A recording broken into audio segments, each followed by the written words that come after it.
Hi, hello, welcome to Competitive Cracker. It's me, Vishnu Ashok. നമ്മളുടെ HSST കൊമേഴ്സിൻ്റെ exam ഇനി വന്ന് അടുത്തുകൊണ്ടിരിക്കുകയാണ്. നമുക്ക് ഇതുവരെ കൺഫർമേഷൻ വന്നില്ല എന്ന് പറഞ്ഞുകൊണ്ട് നിങ്ങൾ പഠിക്കാതിരിക്കരുത്. കൺഫർമേഷൻ ഉടനെ തന്നെ വരും. നമുക്ക് എക്സാം നല്ല രീതിയിൽ പ്രിപ്പയർ ചെയ്ത് മുന്നോട്ട് പോകണം. It's not a simple exam. അതുകൊണ്ട് തന്നെ നമ്മൾ എന്ത് ചെയ്തോണം, നല്ല രീതിയിലുള്ള പ്രിപ്പറേഷൻ കൊടുക്കണം. കഴിഞ്ഞ HSST എക്സാമിൻ്റെ കട്ട് ഓഫ് എന്ന് പറയുന്നത് നിങ്ങൾക്ക് അറിയാലോ, 17 മാർക്ക് അല്ലെ 18 മാർക്കായിരുന്നു കട്ട് ഓഫ് ആയിട്ട് വന്നിരുന്നത്. അപ്പം നമുക്ക് അത്രയും പാടായതുകൊണ്ടാണ് കട്ട് ഓഫ് മാർക്ക് വളരെ കുറഞ്ഞു പോയത്. അപ്പം എക്സാം അത്ര സിമ്പിൾ ആയിരിക്കില്ല. A to Z കാര്യങ്ങൾ കൃത്യമായി പഠിച്ചു പൊക്കോണം. എന്നാൽ മാത്രമേ നമുക്ക് ഇത്തരത്തിലുള്ള ഒരു എക്സാം ക്രാക്ക് ചെയ്തെടുക്കാനായിട്ട് പറ്റത്തുള്ളൂ. അപ്പം നമ്മൾ ഇന്ന് HSST കൊമേഴ്സിനെ സംബന്ധിച്ചിടത്തോളം വളരെ ഇമ്പോർട്ടൻ്റ് ആയിട്ടുള്ള ഒരു ഏരിയ ആണ് നമ്മൾ ഇന്ന് കവർ ചെയ്യുന്നത്. ഫിനാൻഷ്യൽ ലിറ്ററസി എന്ന് പറഞ്ഞിട്ടുള്ള ഏരിയ ആണ് ഇന്ന് നമ്മൾ കവർ ചെയ്യാനായിട്ട് പോകുന്നത്. നിങ്ങൾ വീഡിയോ മുഴുവനായിട്ടും കാണണം. അതിനോടൊപ്പം തന്നെ നമ്മൾ അവസാനം പറയുന്ന MCQസും വർക്കൗട്ട് ചെയ്യാനായിട്ട് ശ്രമിക്കണം. Financial literacy refers to the ability to understand the effectively use the various financial skills, including the personal financial management, budgeting and investment.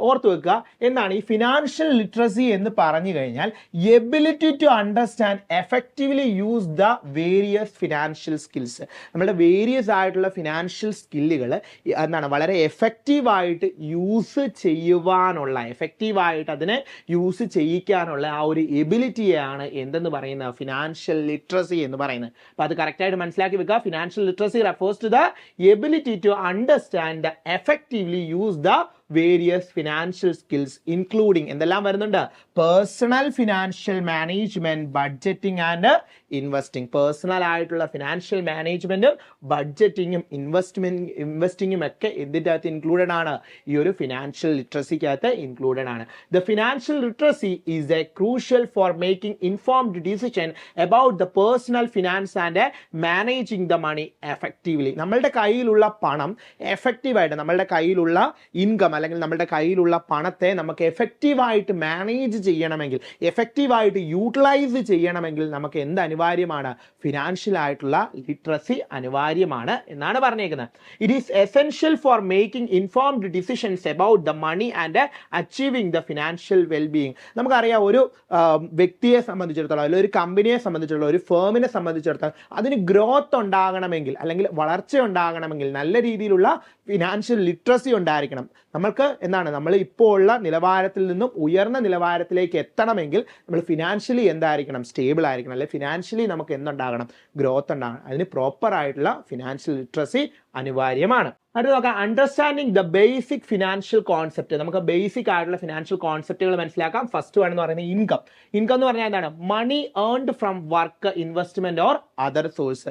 നമുക്ക് ഏതെല്ലാം സോഴ്സിൽ നിന്നാണോ നമുക്ക് ഇൻകം ജനറേറ്റ് ചെയ്യുന്നത്, അല്ലെ പണം ജനറേറ്റ് ചെയ്യുന്നത്, അതിനെയാണ് എന്തെന്ന് പറയുന്നത്, ഇൻകം എന്ന് പറയുന്നത്. അതായത് മണി ഏൺഡ് ഫ്രം വർക്കിൽ നിന്ന് അല്ലെങ്കിൽ ഇൻവെസ്റ്റ്മെന്റിൽ നിന്ന് അല്ലെങ്കിൽ മറ്റു സോഴ്സുകളിൽ നിന്നൊക്കെ നമുക്ക് കിട്ടുന്ന ആ ഒരു പണത്തിനെയാണ് നമ്മൾ എന്തെന്ന് പറയുന്നത്, ഇൻകം എന്നതുകൊണ്ട് ഉദ്ദേശിക്കുന്നത്. എക്സ്പെൻസ് എന്ന് പറഞ്ഞാൽ എന്താണ്, നമ്മൾ ഈ കിട്ടിയ പണത്തെ എന്ത് ചെയ്യാണ്, സ്പെൻഡ് ചെയ്യുന്നതിനെ, അല്ലേ, അതാണ് പറഞ്ഞിരിക്കുന്നത്. എക്സ്പെൻസ് എന്ന് പറഞ്ഞാൽ എന്താണ്, money spend on goods, services and bills, അല്ലെ. മണി എന്ത് ചെയ്യാണ്, നമുക്ക് കയ്യിലുള്ള നമുക്ക് അവൈലബിൾ ആയിട്ടുള്ള ഫണ്ട് നമ്മൾ എന്ത് ചെയ്യാണ്, യൂട്ടിലൈസ് ചെയ്യുന്ന, പല രീതിയിൽ യൂട്ടിലൈസ് ചെയ്യുകയാണ്. അത് എന്തിനൊക്കെ ആകാം, ഗുഡ്സ് പർച്ചേസ് ചെയ്യുന്നതിനാകാം, സർവീസസ് റെന്റ് ചെയ്യുന്നതിനാകാം, എന്തോ ആകട്ടെ, നമുക്ക് ആ ഒരു എന്താണ് നമ്മളുടെ ആ ഒരു പണത്തെ നമ്മൾ യൂട്ടിലൈസ് ചെയ്യുന്നതാണ് എക്സ്പെൻസ് എന്ന് പറയുന്നത്. സേവിങ്സ് എന്ന് പറഞ്ഞാൽ എന്താണ്, money set aside for the future use. നമ്മൾ എന്ത് ചെയ്യാണ്, മാറ്റിവെക്കുകയാണ്. എന്താണ്, ഫ്യൂച്ചർ യൂസിന് വേണ്ടി പണം മാറ്റിവെക്കുന്നുണ്ട് എങ്കിൽ അതിനെയാണ് എന്തെന്ന് പറയുന്നത്, സേവിങ്സ് എന്ന് പറയുന്നത്. കറക്റ്റായിട്ട് മനസ്സിലാക്കണം കേട്ടോ. ചെറിയ കാര്യമാണ്, എന്നാൽ പോലും നമുക്ക് സ്റ്റേറ്റ്മെന്റ് ഓറിയന്റഡ് ആയിട്ട് ക്വസ്റ്റ്യൻ കയറി വന്നു കഴിഞ്ഞാൽ മനസ്സിലാക്കി എടുക്കണം കേട്ടോ. ഇനി അടുത്ത ഇൻവെസ്റ്റ്മെന്റ്. ഇൻവെസ്റ്റ്മെന്റ് എന്ന് പറഞ്ഞാൽ എന്താണ്, using the money to purchase an asset with the expectation of generating income or profit.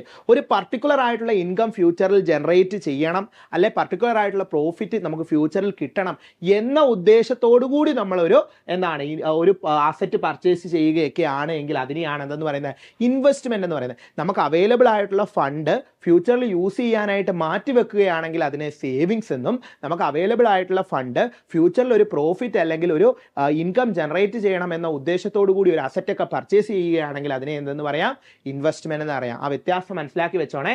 അടുത്ത ഡെപ്റ്റ് എന്ന് പറഞ്ഞാൽ എന്താണ്? Money owned to the others including the loans and credit cards. അതായത് മറ്റൊരാളുടെ പണം നമ്മൾ യൂസ് ചെയ്യുകയാണ്, അല്ലെങ്കിൽ എന്താണ് ക്രെഡിറ്റ് കാർഡുകൾ യൂസ് ചെയ്തുകൊണ്ട് അല്ലെങ്കിൽ ലോൺ എടുത്തുകൊണ്ടൊക്കെ നമ്മൾ പണം യൂസ് ചെയ്യുക. നമ്മളുടെ അല്ലല്ലോ, മറ്റൊരാളുടെയാണ്. അതിനെയാണ് എന്തെന്ന് പറയുന്നത്? ഡെപ്റ്റ് എന്ന് പറയുന്നത്. Money owned to others. ഇനി അടുത്തത് എന്താണ്? ഇൻട്രസ്റ്റ് എന്ന് പറഞ്ഞാൽ എന്താണ്? The cost of borrowing money or the എന്താണ് റിട്ടേൺ ഓൺ ഇൻവെസ്റ്റിംഗ് മണി. അപ്പൊ എന്താണ് ഇൻട്രസ്റ്റ് എന്ന് പറഞ്ഞാൽ രണ്ട് രീതിയിലാകാം. നമ്മൾ ബോറോ ചെയ്യുന്ന മണി അല്ലെ, നമ്മൾ മറ്റൊരാളിൽ നിന്ന് ലോണൊക്കെ ആയിട്ട് എടുക്കുന്ന ബോറോ ചെയ്യുന്ന മണിക്ക് കൊടുക്കുന്ന ഒന്നാണ് ഇൻട്രസ്റ്റ് ആയിട്ട് വരാം. അല്ലെങ്കിൽ എന്താ പറയുന്നത്? The return on investing money, invest ചെയ്ത മണിയുടെ റിട്ടേൺ ആയിട്ടും എന്ത് വരാറുണ്ട്?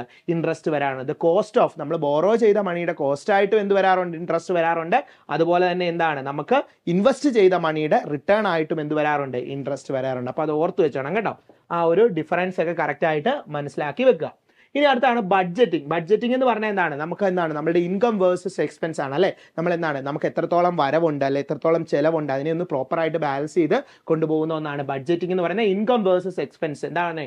Track all the source of income, categorize the expenses to understand where the money is going. അതായത് നമുക്ക് ഏതെല്ലാം സോഴ്സിൽ നിന്ന് ഫണ്ട് വരുന്നുണ്ട്, ഏതെല്ലാം സോഴ്സിലേക്ക് അല്ലെ ഏതെല്ലാം രീതിയിലാണ് നമ്മളത് യൂട്ടിലൈസ് ചെയ്യുന്നത് എന്ന കാര്യത്തെ പറ്റിയുള്ള പ്രോപ്പർ ആയിട്ടുള്ള ഒരു നോളജ് കിട്ടുകയാണ് ഇതിലൂടെ, ബഡ്ജറ്റിംഗിലൂടെ. Creating a budget, allocate the portion of income to the different expense category including the savings and investment. അതായത് എന്താണ് ബഡ്ജറ്റ് ക്രിയേഷൻ അല്ലെ ബഡ്ജറ്റ് ക്രിയേറ്റ് ചെയ്യുന്നതുകൊണ്ടുള്ള ഉദ്ദേശം എന്താണ്? നമുക്ക് അവൈലബിൾ ആയിട്ടുള്ള ഫണ്ടുകൾ, അത് നമുക്ക് ഇത്ര രൂപ, ഒരു 10,000 രൂപ നമ്മളുടെ കയ്യിലുണ്ട്. ഈ 10,000 രൂപയിൽ എത്ര രൂപ നമ്മളുടെ എക്സ്പെൻസ് മീറ്റ് ചെയ്യാനായിട്ട് വെക്കും, എത്ര രൂപ സേവിങ്സ് ആയിട്ട് മാറ്റി വെക്കും, എത്ര രൂപ ഇൻവെസ്റ്റ്മെന്റ് കൊടുക്കും എന്നുള്ളതൊക്കെയാണ് ഏതിൽ വരുന്നത്? നമ്മളുടെ ബഡ്ജറ്റിംഗിൽ വരുന്നത്. ക്ലിയർ ആണല്ലോ മക്കളെ? കറക്റ്റ് ആയിട്ട് മനസ്സിലാക്കി വെച്ചോണേ. ഇനി adjusting the budget, regularly review and adjust the budget to accordance the change in the income or expense.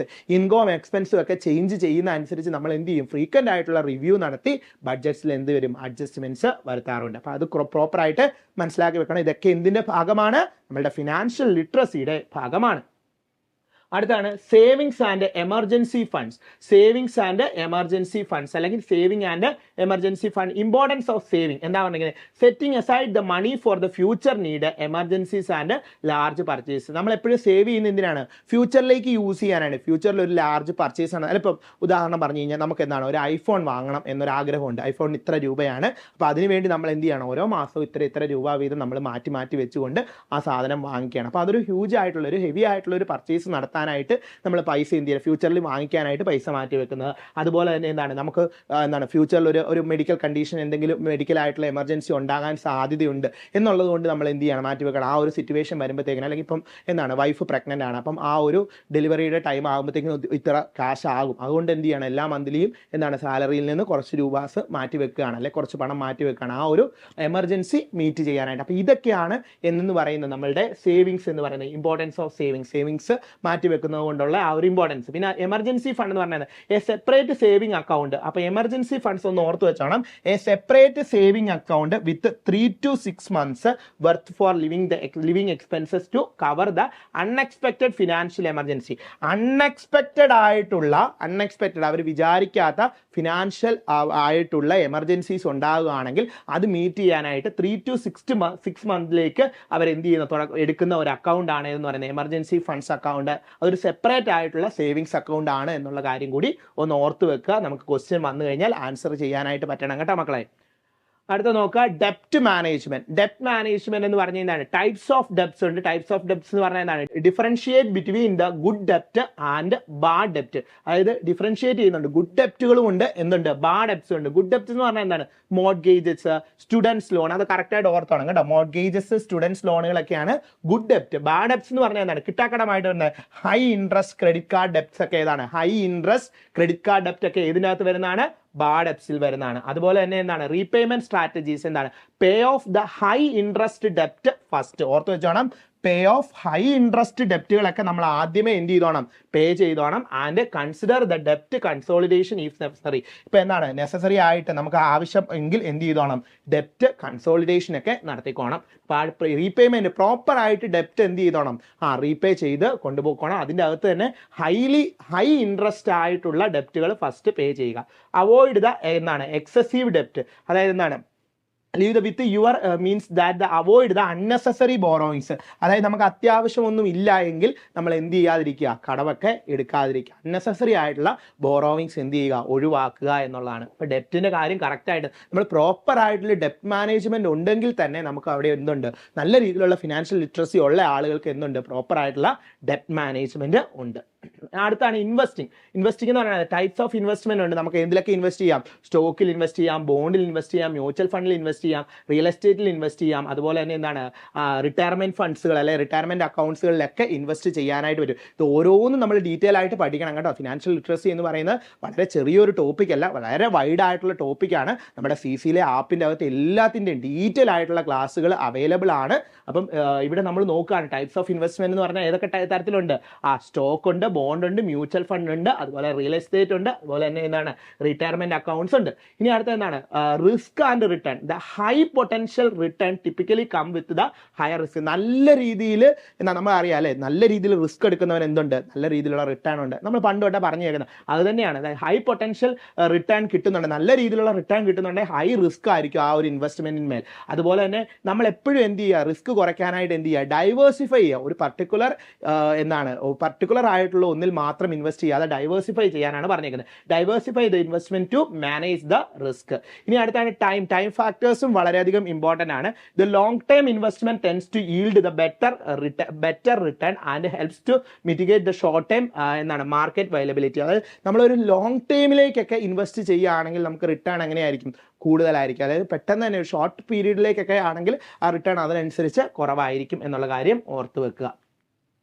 അടുത്തതാണ് റിട്ടയർമെന്റ് പ്ലാനിങ്. എന്തൊക്കെയാണ് റിട്ടയർമെന്റ് പ്ലാനിങ്? സ്റ്റാർട്ടിങ് ഏർലി അല്ലെ.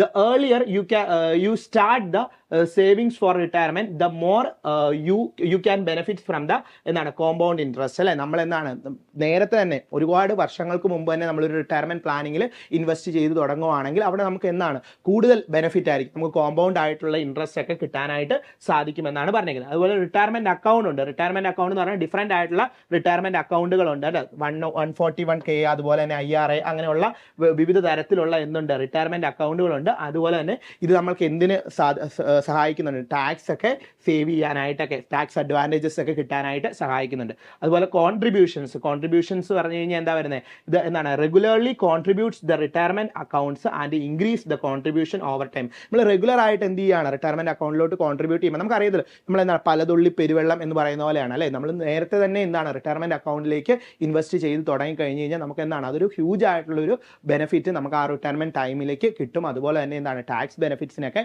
ഇത് വളരെയധികം ഹെൽപ്പ് ചെയ്യുന്ന ഒന്നാണ് എന്നുള്ള കാര്യം കൂടി ഓർത്ത് വെക്കുക.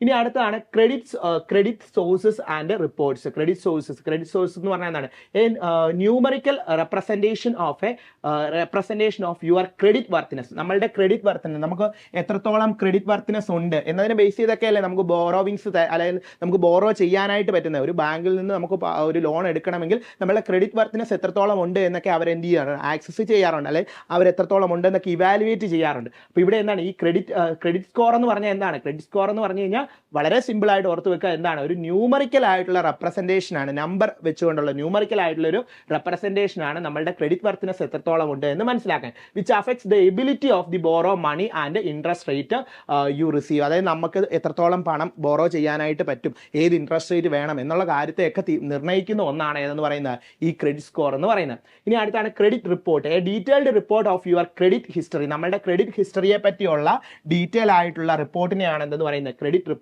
എന്ന് പറയുന്നത്. അതിൻ്റെ അകത്ത് ഡെപ്റ്റ്, അതിൻ്റെ അകത്ത് പേയ്മെന്റ് ഹിസ്റ്ററി, അതുപോലെ തന്നെ എന്താണ് നമുക്ക് എത്രത്തോളം ഡിലേ വരുത്തിയിട്ടുണ്ട്, നമ്മുടെ എൻക്വയറീസ്, അങ്ങനെയുള്ള എല്ലാ കാര്യങ്ങളും എന്ത് ചെയ്തിട്ടുണ്ടായിരിക്കും, ഇൻക്ലൂഡ് ചെയ്തിട്ടുണ്ടായിരിക്കും. അടുത്തതാണ് എന്താണ് മെയിൻറ്റെയിനിങ് എ ഗുഡ് ക്രെഡിറ്റ്. നമ്മൾ എപ്പോഴും എന്താണ് ഒരു നല്ല ക്രെഡിറ്റ് അല്ലെങ്കിൽ നല്ലൊരു ക്രെഡിറ്റ് ബാലൻസ് ഉണ്ടായിരിക്കണം. അതാണ് പറഞ്ഞത് pay the bill on time. Correct സമയത്ത് തന്നെ ആ ബില്ലുകൾ പേ ചെയ്യുകയും ക്രെഡിറ്റ് കാർഡ് ബാലൻസുകൾ എപ്പോഴും ലോ ആക്കി വെക്കുകയും അതുപോലെ തന്നെ എന്താണ് ചെക്ക് ദ ക്രെഡിറ്റ് റിപ്പോർട്ടൊക്കെ റെഗുലർലി ചെക്ക് ചെയ്ത് അതിൻ്റെ എറേഴ്സ് ഒക്കെ റെക്ടിഫൈ ചെയ്തൊക്കെ കൊണ്ടുപോകാനായിട്ട് ശ്രമിക്കണം. ഇതൊക്കെ ഇമ്പോർട്ടൻ്റ് ആണ്. ഫിനാൻഷ്യൽ ലിറ്ററസിയെ സംബന്ധിച്ചിടത്തോളം വളരെ ഇമ്പോർട്ടൻ്റ് ആയിട്ടുള്ള ഒന്നാണ് ഏതെന്ന് പറയുന്നത് നമ്മളുടെ ക്രെഡിറ്റ് സ്കോർസ് ആൻഡ് റിപ്പോർട്ട്സ് എന്ന് പറയുന്നത്. അപ്പം നിങ്ങൾ ഒരു കാര്യം മനസ്സിലാക്കുക, നമ്മൾ സിസ്റ്റമാറ്റിക് ആയിട്ട് പഠിച്ചാൽ മാത്രം നമുക്ക് ക്രാക്ക് ചെയ്തെടുക്കാൻ പറ്റുന്ന ഒരു എക്സാമാണ് HSST കൊമേഴ്സ് എന്ന് പറയുന്നത്. നമ്മളുടെ CCയിൽ HSST കൊമേഴ്സിൻ്റെ ബാച്ച് ആരംഭിച്ചിട്ടുണ്ട്. നിങ്ങൾ കൺഫർമേഷൻ വന്നിട്ട് പഠിച്ചു തുടങ്ങാം എന്ന് പറഞ്ഞിരിക്കരുത്. നിങ്ങൾ കൃത്യമായിട്ട് പഠിക്കുക, നല്ലൊരു ഗൈഡൻസോട് കൂടി പഠിച്ചാൽ മാത്രമേ ഈ ഒരു എക്സാം നിങ്ങൾക്ക് ക്രാക്ക് ചെയ്തെടുക്കാനായിട്ട് പറ്റത്തുള്ളൂ. റെക്കോർഡഡ് ക്ലാസ്സുകളിലൂടെയും ലൈവ് ക്ലാസ്സുകളിലൂടെയും PDF മെറ്റീരിയലിലൂടെയും അതുപോലെ എന്തെല്ലാം ആവശ്യമാണോ നിങ്ങൾക്ക് HSST കൊമേഴ്സ് ക്രാക്ക് ചെയ്യാനായിട്ട് അതിനുള്ള എല്ലാ കാര്യങ്ങളും സജ്ജീകരിച്ചുകൊണ്ട് CC ഒരുങ്ങിക്കഴിഞ്ഞിരിക്കുകയാണ്. അപ്പോൾ നിങ്ങൾ ഈ ഒരു ബാച്ചിൽ ജോയിൻ ചെയ്യുക. ഉറപ്പായിട്ടും നിങ്ങൾക്ക് ഈ ഒരു എക്സാം ക്രാക്ക് ചെയ്യാനായിട്ട് ഈ ഒരു ബാച്ചിലൂടെ സാധിക്കും. അതുപോലെ തന്നെ വളരെ നമ്മൾ ലിസ്റ്റ് കയറി എന്ന് പറഞ്ഞിട്ട് കാര്യമില്ല, ഏറ്റവും ഉയർന്ന റാങ്കിലേക്ക് എത്തണം, എന്നാൽ മാത്രമേ നമുക്ക് ഈ ഒരു ജോലി നേടിയെടുക്കാനായിട്ട് പറ്റത്തുള്ളൂ. അപ്പോൾ അതിന് വേണ്ടിയുള്ള എല്ലാ പ്രിപ്പറേഷനും CC നൽകുന്നതായിരിക്കും. അപ്പോൾ നിങ്ങൾ ഉറപ്പായിട്ടും എന്ത് ചെയ്യുക, നമ്മുടെ ബാച്ചിൽ ജോയിൻ ചെയ്യുക. അതിനായിട്ട് താഴെ കാണുന്ന നമ്പറിൽ നിങ്ങൾ എന്ത് ചെയ്യുക, കോൺടാക്റ്റ് ചെയ്യുക. നിങ്ങൾക്ക് കൃത്യമായിട്ടുള്ള ഗൈഡ് ലൈൻസ് അവിടുന്ന് കിട്ടുന്നതായിരിക്കും. നമ്മളുടെ ബാച്ചിൽ ജോയിൻ ആകുക, നമ്മളോടൊപ്പം ചേർന്ന് പഠിക്കുക. ഉറപ്പായിട്ടും നിങ്ങൾക്ക് ഈ എക്സാം ക്രാക്ക് ചെയ്യാൻ സാധിക്കുന്നതാണ്. അപ്പോൾ നമുക്ക് 2 ക്വസ്റ്റ്യൻ നോക്കാം. നമ്മളിപ്പോൾ പഠിച്ച ഏരിയയുമായി ബന്ധപ്പെട്ട ക്വസ്റ്റ്യൻ നോക്കാം. എന്താ പറഞ്ഞേക്കുന്നത്? If an individual wants to create a budget but find that their expenses എന്താണ് consistently exceed their income, which of the following strategies is the least effective? ഓർത്ത് വെക്കുക, an individual wants to create a budget. ഒരു individual budget create ചെയ്യാണ്, but find that ആ budget create ചെയ്തപ്പോൾ അയാൾക്ക് മനസ്സിലായി there expense അയാളുടെ എക്സ്പെൻസ് എന്ന് പറയുന്നത് എന്തിനേക്കാളും കൂടുതലാകുകയാണ്, ഇൻകത്തെക്കാളും കൺസിസ്റ്റൻ്റ് ആയിട്ട് കൂടുതലാണ്. അങ്ങനെയാണ് എങ്കിൽ അയാൾക്ക് താഴെ പറയുന്ന സ്ട്രാറ്റജിയിൽ ഏതാണ് ലീസ്റ്റ് എഫക്റ്റീവ് എന്നാണ് ചോദിച്ചിരിക്കുന്നത്. ഏതായിരിക്കും ലീസ്റ്റ് എഫക്റ്റീവ്? എന്താണ്? റെഡ്യൂസ് ദ ഡിസ്ക്രിഷണറി സ്പെൻഡിങ്, അതായത് അയാൾ ആവശ്യമില്ലാത്ത സ്പെൻഡിങ് കുറയ്ക്കുന്നതാണോ, അതോ increasing the income through a side job, ഒരു സൈഡ് ജോബ് വഴി അയാളുടെ ഇൻകം കുറച്ചുകൂടി കൂട്ടുന്നതാണോ? Utilise the high interest credit cards for necessary എക്സ്പെൻസിന് വേണ്ടി എന്ത് ചെയ്യുകയാണ്, ഹൈ ഇൻട്രസ്റ്റ് ആയിട്ടുള്ള ക്രെഡിറ്റ് കാർഡുകൾ യൂസ് ചെയ്യുന്നതാണോ, അതോ ക്രിയേറ്റിംഗ് ദ ഒരു ഡീറ്റെയിൽ ആയിട്ടുള്ള സ്പെൻഡിങ് പ്ലാൻ, ഒരു സ്പെൻഡിങ് പ്ലാൻ സ്പെൻഡ് ചെയ്യാനുള്ള ഒരു പ്ലാൻ ഡീറ്റെയിൽ ആയിട്ട് ക്രിയേറ്റ് ചെയ്യുകയാണോ? ഏതാണ് ലീസ്റ്റ് എഫക്റ്റീവ്? ലീസ്റ്റ് എഫക്റ്റീവ് ഏതായിരിക്കും? ഓപ്ഷൻ നിങ്ങൾ മാർക്ക് ചെയ്തോ? ഓപ്ഷൻ C ആണ് അല്ലേ? ഓപ്ഷൻ C ആണ്. എന്താണ്? Utilising the high interest credit card for the necessary expenses. Necessary ആയിട്ടുള്ള എക്സ്പെൻസിന് വേണ്ടി വീണ്ടും ഹൈ ഇൻട്രസ്റ്റ് ഉള്ള ക്രെഡിറ്റ് കാർഡ് യൂസ് ചെയ്യുക. അത് വളരെയധികം വീണ്ടും അയാളുടെ ഡെപ്റ്റ് കൂട്ടാനായിട്ടൊക്കെ അത് സാഹചര്യം ഉണ്ടാക്കുകയുള്ളൂ. അപ്പോൾ അതാണ് ഓപ്ഷനായിട്ട് ആൻസറായിട്ട് വരുന്നത്. മനസ്സിലായി? ഇങ്ങനെയാണ് ഫിനാൻഷ്യൽ ലിറ്ററസിയുടെ ക്വസ്റ്റ്യനുകൾ വരുന്നത്. അപ്പോൾ കറക്റ്റായിട്ട് മനസ്സിലാക്കി എടുത്തോണം. അടുത്ത നോക്കിയേ, which statement about the emergency funds is true? Emergency ഫണ്ടിനെ അനുസരിച്ച് താഴെ പറയുന്നതിൽ ഏതാണ് ട്രൂ ആയിട്ടുള്ളതാണ്? An emergency fund should be used for planned vacations and an emergency fund should be cover at least 12 months of the living expenses. An emergency fund should be kept in a high liquid asset. An emergency fund should be kept in a high liquid account. An emergency fund can be invested in high risk stock and higher return. ഏതായിരിക്കും? നമുക്കറിയാം emergency funds പറയുന്നത് എന്തായിരിക്കും? പെട്ടെന്ന് തന്നെ നമുക്ക് എടുക്കാൻ പറ്റുന്ന ഒരു അക്കൗണ്ട് ആണെന്നാണ് പറഞ്ഞത്. ആ അക്കൗണ്ടിന് എത്രയേ ഉള്ളൂ? 3 to 6 അല്ലേ? നമ്മൾ ആ ഒരു ടൈമൊക്കെ പറഞ്ഞിരുന്നു. അപ്പോൾ ഇതെന്താണ്? ഏറ്റവും ലിക്വിഡ് ആയിട്ടുള്ള ഫോമിലാണ്. അപ്പോൾ ഓപ്ഷൻ ഏതാണ്? ഓപ്ഷൻ C ആണ് ആൻസർ ആയിട്ട് വരുന്നത്. നിങ്ങൾക്ക് മനസ്സിലായല്ലോ? ഓപ്ഷൻ C ആണ് ആൻസർ ആയിട്ട് വരുന്നത്. അപ്പോൾ വളരെ ഇമ്പോർട്ടൻ്റ് ആയിട്ടുള്ള ഒരു ഏരിയ ആണ് നമ്മൾ കവർ ചെയ്തത്. അതിൻ്റെ 2 MCQs നമ്മൾ കണ്ടു. ഇങ്ങനെ സിസ്റ്റമാറ്റിക് ആയിട്ട് പഠിക്കണം. ഒരു ഏരിയ പഠിച്ചതിന് ശേഷം അതിൻ്റെ 2-3 MCQs ഒക്കെ ചെയ്ത് നിങ്ങൾ മുന്നോട്ട് പോകാനായിട്ട് ശ്രമിക്കണം. അങ്ങനെയാണെങ്കിൽ നമുക്ക് ആ ഒരു ഏരിയ കംപ്ലീറ്റ് ആയിട്ട് പഠിച്ച് മുന്നോട്ട് പോകാനായിട്ട് പറ്റും. അപ്പോൾ ഇതുപോലുള്ള ഇൻഫർമേറ്റീവ് ആയിട്ടുള്ള വീഡിയോസുമായിട്ട് ഞാൻ വീണ്ടും വരുന്നതാണ്. അപ്പോൾ നിങ്ങൾക്ക് എന്തെങ്കിലും സജഷൻസ് ഉണ്ടെങ്കിൽ, ഇന്ന ഏരിയ ഫോക്കസ് ചെയ്ത് ക്ലാസ് എടുക്കണം സാറേ, അങ്ങനെ എന്തെങ്കിലും ഉണ്ടെങ്കിൽ നിങ്ങളത് കമൻറ്റ് ചെയ്യുക. ആ ഏരിയ നമ്മൾ വീണ്ടും ക്ലാസ് എടുക്കുന്നതായിരിക്കും. അപ്പം നിങ്ങൾ നിങ്ങളുടെ സജഷൻസ് ഇടുക. അതുപോലെ ഇതുപോലുള്ള മറ്റ് ഇൻഫർമേറ്റീവ് ആയിട്ടുള്ള വീഡിയോസ് നിങ്ങൾക്ക് കാണാനായിട്ട് നമ്മളുടെ ചാനൽ സബ്സ്ക്രൈബ് ചെയ്യുക. മറ്റൊരു വീഡിയോയിൽ കാണാം. Thank you.